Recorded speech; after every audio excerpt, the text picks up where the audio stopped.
வருகின்ற 23ஆம் தேதி தமிழக வெற்றி கழகத்தின் மாநாடு நடைபெற உள்ளதாக தகவல்கள் வெளியாகியிருந்தன.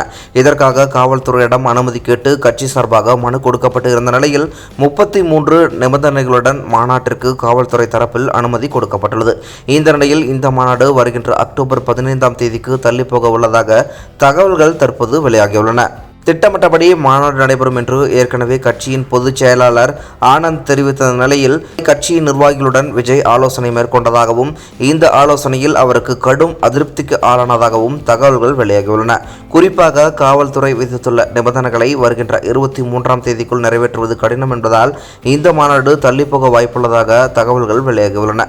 இதனால் கட்சியின் தலைவர் விஜய் கடும் அதிர்ச்சியில் இருப்பதாக சொல்லப்படுகிறது.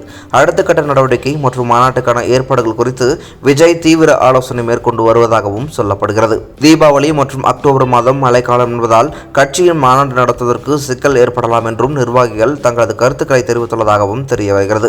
திமுக, பாஜகவை சேர்ந்த தொண்டர்கள் மற்றும் ஆதரவாளர்கள் சமூக வலைதளங்களில் விஜயின் கட்சி மாநாடு தள்ளிப்போவதை கலாய்த்து பதிவிட்டு வருகின்றனர்.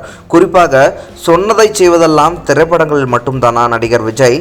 முதல் கோணல் முற்றிலும் கோணல். நடிகர் விஜய் மாநாடு நடத்துவாரா? மாநாட்டுக்கு முன்பு கட்சியை கலைத்துவிட்டு ஓடிவிடுவாரா என்றெல்லாம் தங்களது கருத்துக்களை பதிவிட்டு வருகின்றனர்.